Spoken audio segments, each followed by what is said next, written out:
o nosso terceiro P do marketing é o P de preço, então nós vamos falar um pouco, de forma bem introdutória, sobre o processo de determinação de preços, considerando que lá no terceiro período vocês vão ter algumas disciplinas que vão tratar desse assunto.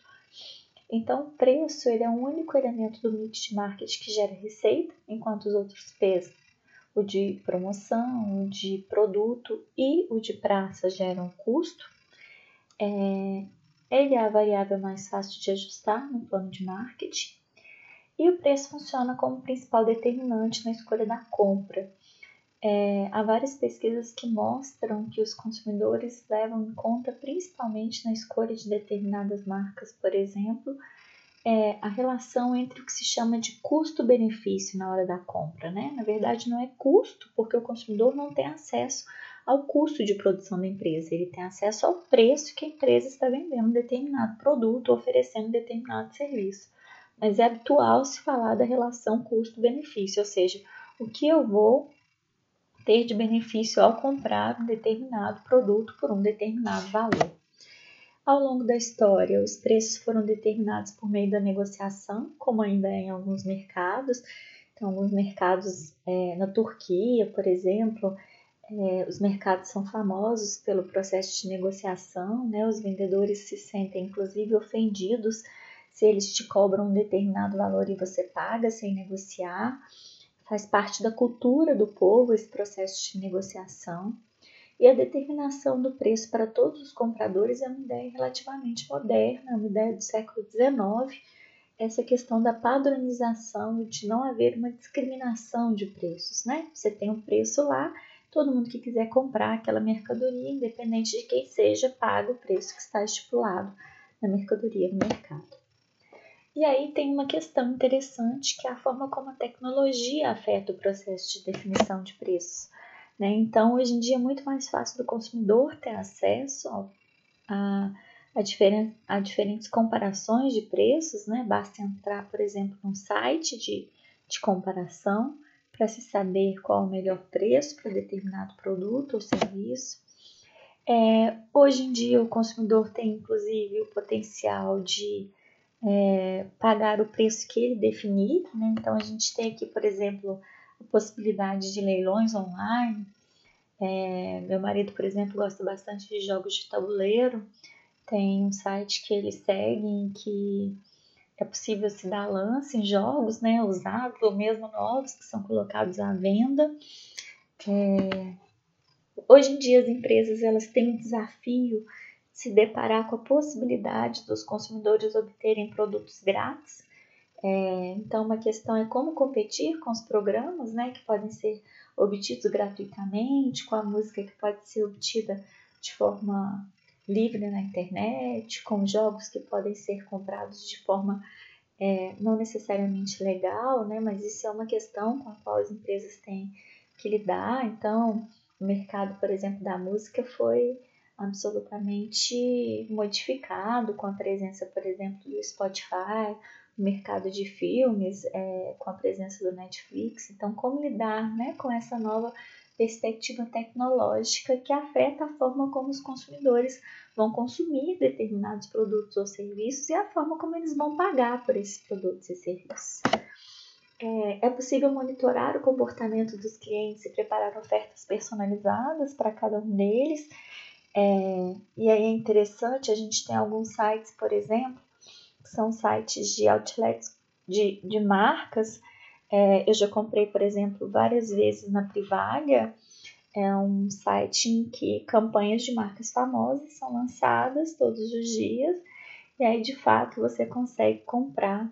Muitas vezes são coisas de coleção anterior, mas você consegue comprar determinados produtos de marcas bastante reconhecidas, muitas vezes pela metade do preço.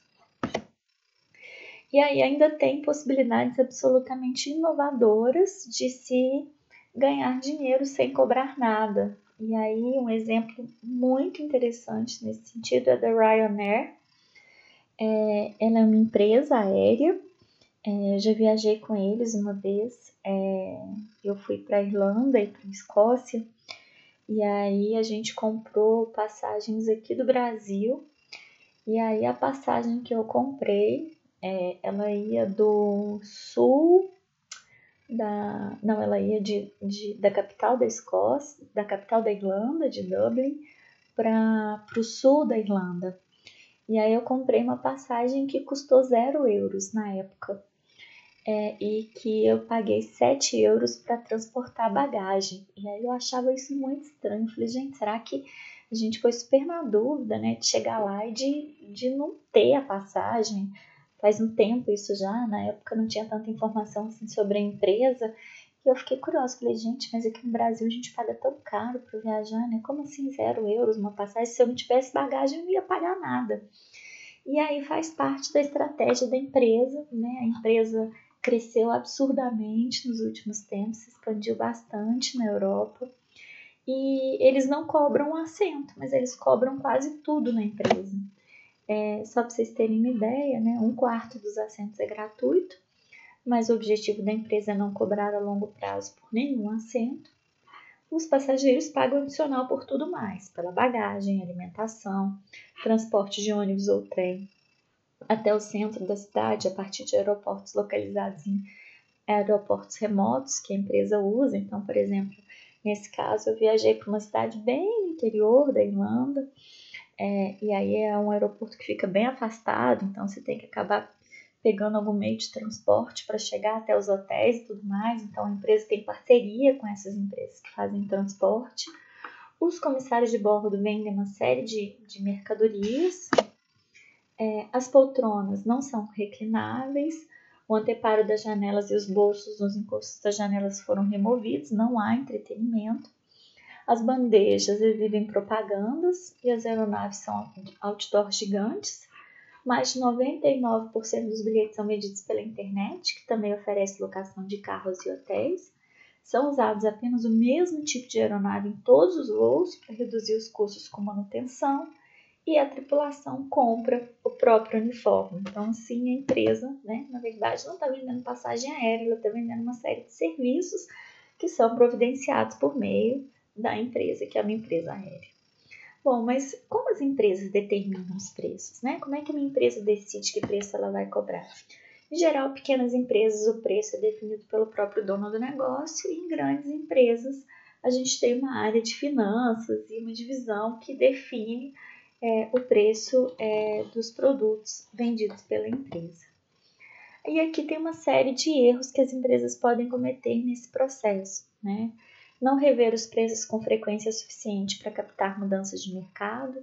Então, às vezes, você está cobrando um preço alto porque você foi uma das primeiras empresas, por exemplo, a entrar no mercado, se a gente retomar lá a ideia de ciclo de vida do produto. E aí já tem outros concorrentes no seu mercado, e esses concorrentes estão cobrando menos, e aí por isso você está perdendo mercado para esses concorrentes, né? Determinar os preços independente do restante do mix de marketing, isso é extremamente relevante, né? O preço não pode estar desvinculado da percepção que o seu consumidor tem sobre, por exemplo, a qualidade do seu produto. O preço tem que ser compatível com o local de venda que você vai vender determinado produto.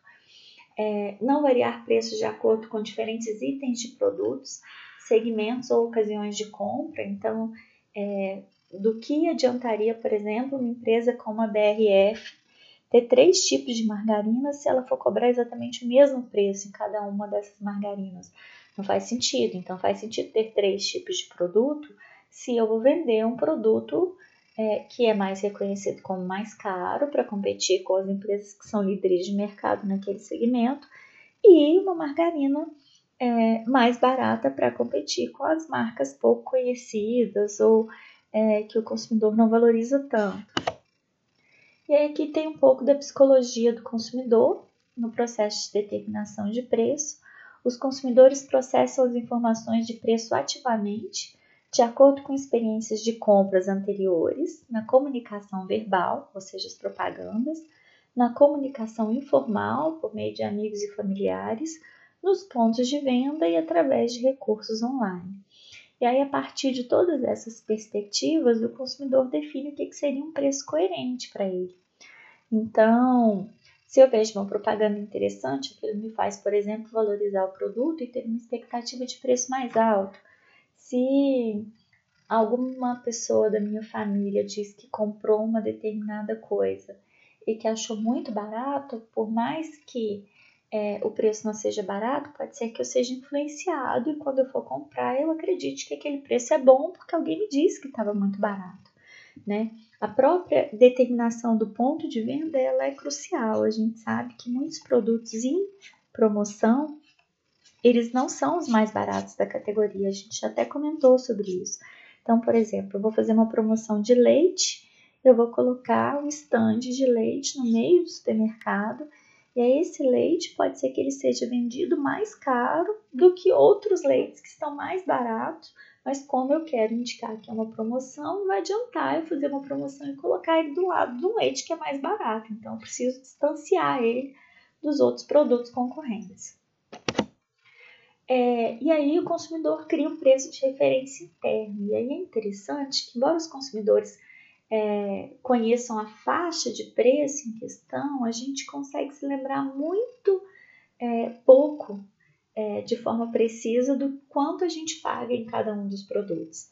Né? Eu, por exemplo, acabei de dar o exemplo do leite para vocês. Eu comprei leite na minha última compra e eu não sei dizer exatamente para vocês quanto custa um litro de leite. A gente sabe mais ou menos tantos reais custa determinada coisa, mas a precisão a gente não tem. E aí a expectativa de preços pode desestimular a compra ou tornar o consumidor disposto a pagar menos. Como assim? Se eu chegar lá e achar que o produto está muito caro, eu posso simplesmente decidir não comprar, né? Porque eu tinha uma expectativa de preço que era mais barato e essa expectativa ela não se consolidou. E aí uma estratégia das empresas pode ser, né, apresentar o preço dividido para que aquele valor pareça um pouco atraente. Eu acho que as empresas têm que tomar muito cuidado com isso, porque algumas empresas parecem induzir o consumidor ao erro, né, colocam lá 24 parcelas de tanto e aí o 24 fica minúsculo, você só enxerga o 9,90 e aí você acha que o produto está super de promoção. Esses dias não, já tem um tempo, né? Quando a gente ainda ia ao shopping, quando a gente ia a algum lugar, né? Que não fosse ficar em casa. Eu fui numa loja de brinquedo com meu marido, trocar alguns presentes que os meninos tinham ganhado de aniversário. E aí tinha um brinquedo lá que ele achou interessante. Ele falou assim, e estava indicado como sendo um produto em promoção. Ele falou assim, nossa, porque aquele negócio ali tá barato e tal. E aí eu fui ver, era 10 vezes o preço que ele estava achando que era o preço barato, né? Ele tinha perdido 10 vezes lá na história. Então, isso são coisas que as empresas têm que tomar muito cuidado para que, de fato, o consumidor não se sinta enganado, né? Porque pode ser que numa dessas o consumidor pegue o produto, vá até o caixa e se sinta constrangido, por exemplo, quando ele descobre que o produto não é exatamente o preço que ele imaginava e acaba levando, mas isso não cria uma boa relação do consumidor com a empresa que está vendendo daquela forma. Aqui tem uma questão importante também no preço, que é a inferência preço-qualidade, né? Muitos consumidores usam o preço como inferência de qualidade. Então, pensa o seguinte, olha, eu pago R$250 de uma camiseta, por exemplo, da marca X, e como eu pago R$250 na camiseta, eu acredito que aquela camiseta ela tem mais qualidade, afinal de contas eu estou pagando R$250 nela, né? E aí, obviamente, as empresas que vendem produtos que são acreditados como tendo mais qualidade têm que fazer jus a isso. Obviamente, eu não posso pagar R$250 numa camiseta e a primeira vez que eu lavar a camiseta encolher ou a camiseta desbotar, né? Exclusividade e escassez podem denotar qualidade, justificar preço. Então, muitas empresas lançam coleções limitadas, né? Lançam produtos que têm apenas um único exemplar de cada tamanho, por exemplo, isso é comum. É interessante também essa questão da inferência preço-qualidade, porque o que já aconteceu algumas vezes no mercado? As empresas, visando atrair mais consumidores, elas diminuíram o preço dos produtos. Aconteceu isso, por exemplo, com a Vitor Hugo, né, empresa de bolsas. Na época, eles estavam tendo muita concorrência e eles decidiram diminuir um pouco o preço das bolsas. E aí, o que aconteceu com a empresa? As pessoas passaram a comprar menos, porque elas compravam uma bolsa porque a bolsa era cara e todo mundo que via as pessoas com aquela bolsa sabiam que elas tinham pagado caro. Quando a empresa começou a cobrar mais barato, as pessoas que pagavam não quiseram pagar mais barato, né? Então não foi uma boa estratégia, as pessoas compravam pelo status, né? O desejo ali não era a necessidade de guardar alguma coisa na bolsa, era o desejo de mostrar que você estava usando uma bolsa de 2.000, 3.000 reais. Aí aqui a gente tem algumas estratégias, né? Preços terminados em 9 transmitem a ideia de desconto, preços terminados em 0 ou 5 contribuem para que os consumidores memorizem o preço com mais facilidade. E placas de liquidação podem estimular a demanda quando não tem excesso. Aqui também a gente já comentou um pouco isso quando a gente foi falar em promoção, né? Não adianta eu deixar uma placa na frente da minha loja para sempre de liquidação, porque o consumidor não vai acreditar naquilo se aquela placa estiver sempre lá, né? E aqui a gente tem as etapas no processo de definição de preço. Então, a primeira questão é a seleção do objetivo da determinação de preços. Como assim, professora? O preço não serve para eu conseguir cobrir os meus custos e ganhar algum dinheiro com isso, ganhar algum lucro? Sim, mas o quanto de lucro você quer ganhar a depender do que você pretende fazer na sua empresa de forma mais estratégica. Então, a questão é a seguinte: você quer ser reconhecido como uma empresa que vende produtos de mais qualidade? Talvez o interessante seja você cobrar preços mais altos. Você quer, por exemplo, vender mais? Talvez o interessante seja você cobrar preços bem baixos. Você quer, por exemplo, eliminar um concorrente do mercado. Então, você tem que ver quanto esse concorrente está cobrando e cobrar um preço que seja baixo o suficiente para que esse concorrente não consiga competir com você e tenha que sair desse mercado. Então, as empresas precisam identificar o que elas querem. Elas querem aumentar o número de consumidores, elas querem passar uma percepção de venda para o consumidor de que o produto delas é diferenciado, elas querem eliminar um concorrente do mercado. Tudo isso precisa ser pensado. O segundo aspecto é determinar a demanda, a gente vai ver isso um pouco lá no terceiro período, em especial na disciplina de microeconomia aplicada à precificação, em que a gente identifica não só a possibilidade de qual é a quantidade demandada daquele produto que a empresa está oferecendo, mas também a reação dos consumidores a variações de preço. Tem a questão da estimativa de custos, obviamente, a empresa tem que ter preços que cubram os custos de produção. Vocês vão ver isso provavelmente no terceiro período com o professor Breno. E aí as empresas vão analisar os custos, vão analisar os preços, mas elas também precisam olhar o preço que os concorrentes cobram, né? Não adianta eu ter um custo muito alto, cobrar um preço acima do custo, enquanto o meu concorrente está cobrando metade do valor. Pode ser que eu não consiga me manter nesse mercado, né? E aí tem métodos de determinação de preço, que vocês também vão ver lá no terceiro período, e a partir desses métodos a empresa seleciona o preço final de venda. E aí aqui tem algumas armadilhas de processos de redução de preço. Então, a empresa pode pensar, vou diminuir o preço que eu vou vender mais. E aí isso pode acarretar uma percepção do consumidor que, na verdade, a empresa está vendendo mais barato porque a qualidade do produto está pior. Então, isso é preciso ser pensado. Tem a questão da armadilha da frágil participação do mercado. Então, às vezes eu posso pensar que reduzir preço vai fazer com que o cliente se torne mais fiel e continue comprando de mim. Mas essa não é a percepção do cliente e aí, apesar de eu ter reduzido o preço, eu não consigo vender mais. Então, eu não consigo ampliar minha participação no mercado. Tem a armadilha da escassez de recursos. Isso aqui tem muito vínculo com essa última questão, que é a armadilha da guerra de preços. Então, às vezes, eu estabeleço estratégias nas quais eu pretendo diminuir o meu preço para tentar ganhar cliente do meu concorrente ou eliminar meu concorrente do mercado. E às vezes eu não tenho recurso suficiente para manter esses preços baixos por mais tempo. Ou às vezes eu entro numa guerra de preço com uma empresa que tem um potencial de conseguir manter preços mais baixos mais tempo que eu. E aí a minha empresa é eliminada do mercado. Nosso último P é o P de praça, que a gente vai tratar no nosso próximo vídeo.